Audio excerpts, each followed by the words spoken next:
கர்த்தருடைய பரிசுத்தமுள்ள நாமத்திற்கு ஸ்தோத்திரம். இன்றைய நாளின் கர்த்தருடைய வார்த்தையாக மத்தேயு எழுதின சுவிசேஷம் 9வது அதிகாரம் 21வது வசனம்.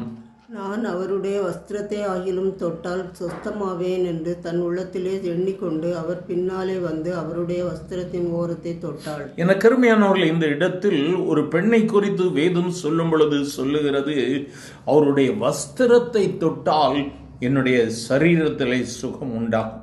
நீங்கள் அதற்கு முன்பதாக உள்ள வசனங்களை வாசிப்பீர்களானால் 12 வருடமாக பெரும்பாடுள்ள ஒரு பெண்ணை குறித்து வேதம் சொல்லுகிறது. அந்த பெண் இந்த இடத்திலே இயேசுவின் இடத்திலே வந்து அவரை தொடுவதற்கு முயற்சிக்கிறாள். கூட்டங்கள் அதிகமாயிருந்த சூழ்நிலை. இப்பொழுது அவளுடைய நம்பிக்கை என்ன?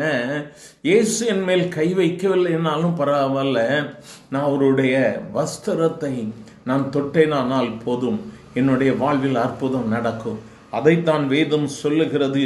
அவள் அவருடைய சரீரத்தை அல்ல, வஸ்திரத்தை தொட்டால் அப்பொழுது அவளுடைய சரீரத்தில் அற்புதம் நடந்ததாக வேதம் சொல்லுகிறது.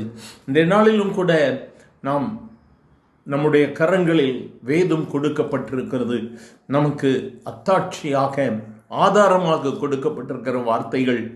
அன்று பெரும்பாடுள்ள ஸ்திரீ இயேசுவினுடைய வஸ்திரத்தை தொட்ட பொழுது அற்புதம் நடந்தது.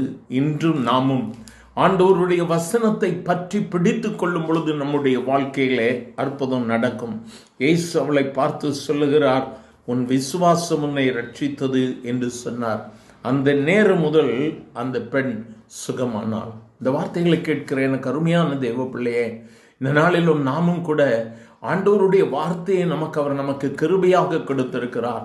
இந்த வார்த்தைகளை நாம் ஏற்றுக்கொண்டு இதை நாம் ஜீரணிப்போமானால், இந்த வார்த்தைகள் எனக்காக சொல்லப்பட்டவைகள் என்று சொல்லி நாம் முழுமையாக நம்புவோமானால் நம்முடைய வாழ்க்கையில் அற்புதம் நடக்கும். இன்னைக்கு ஒருவேளை நீ பலவிதமான போராட்டங்கள்ல இருக்கலாம், வியாதிகள்ல இருக்கலாம், கஷ்டங்கள்ல இருக்கலாம், யார் எனக்கு உதவி செய்வார்கள் என்று சொல்லி கலங்கி போயிருக்கிறாயோ, இந்த வேளையில் அந்த 12 வருடம் பெரும்பாடு உள்ள ஸ்திரீயை போல நீயும் ஆண்டவரை பார்த்து கேள், இயேசுவே எனக்கு ஒரே ஒரு வார்த்தையை சொல்லுங்கப்பா, உங்க வஸ்திரத்தை தொடுவது போல நான் வேதத்தை தொட்டு இருக்கிறேன், எனக்கு அற்புதம் நடக்க வேண்டும் என்று சொல்லி இன்று நாம் அவரை நோக்கி ஒருமனப்பட்டு ஜெபிக்கும் பொழுது நிச்சயமாகவே தேவன் அற்புதத்தை செய்வார். அவர் நம்மை கண்ணோக்கி பார்க்கிற தேவன். அவர் இன்று உனக்கு உன் சத்தத்திற்கு அவர் பதில் கொடுப்பார். நீ ஆண்டவரிடத்தில் பொருத்தனை எடு, சாட்சியாக நிற்பேன் என்று பொருத்தனை எடு. அவரை நோக்கி பார்க்கலாமா? எங்கள் அன்பின் ஆண்டவரை, ஆசீர்வதிக்கப்பட்ட இந்த காலை வேளைக்காக நன்றி. அன்று 12 வருடமாக வியாதியோடு கூட இருந்த பெண் உம்முடைய வஸ்திரத்தை தொட்ட பொழுது அற்புதம் நடந்ததே.